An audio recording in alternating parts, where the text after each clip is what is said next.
Hello, Sunil. Today we are going to look at Mark chapter 7.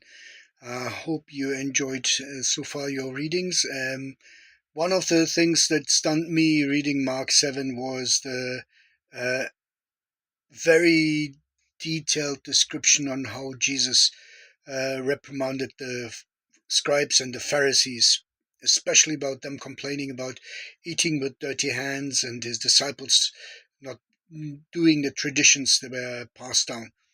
Now, we as Christians may think we don't have traditions, but there's an alarming trend also amongst young Christians to go back to traditions of man, to think that a traditional church, traditional circumstances, that will help them establish a more meaningful relationship with God.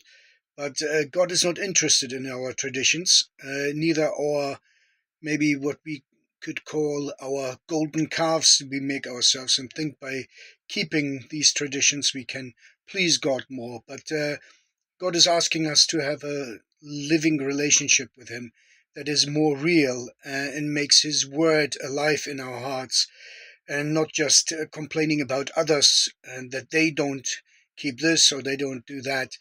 Like we read that Jesus was basically saying that not everything that goes into the mouth and goes into the body defiles the man. Nothing of that. It doesn't go through the heart.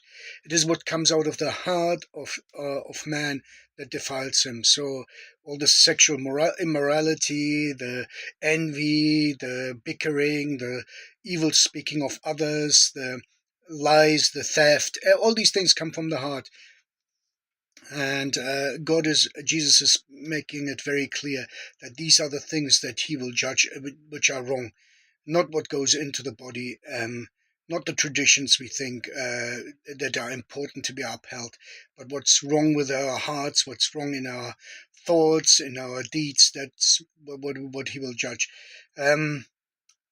Also, what was very interesting is to look at what we believe the Syrophoenician woman was doing when her daughter was demon possessed, and Jesus telling her to go away because she is not part of the children. She's not part of the children of Israel.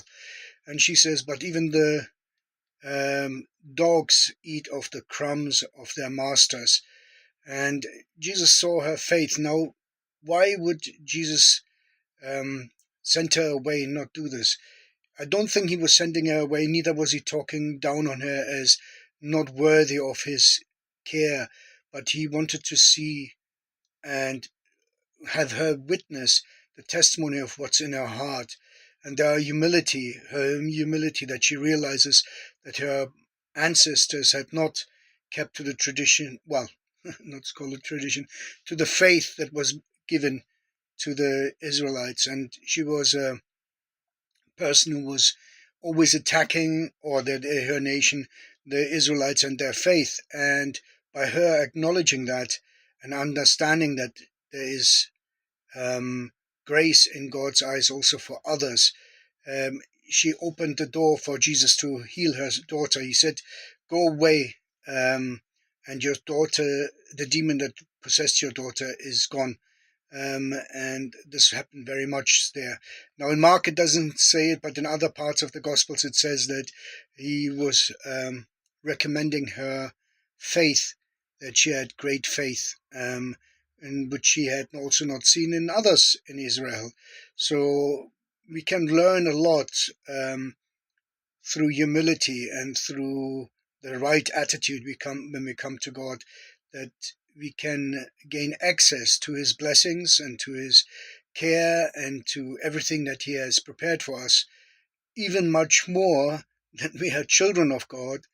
And these things are all waiting for us to be accessed, but it needs humility and faith. And this woman showed both, the humility to humble herself and realize that her ancestors and herself were not walking God's ways, but also the faith that God is gracious and he answers if we cry and ask him. So much to learn for us. There's more in it, but I have to leave you with that. Hope you are blessed with that. Bye.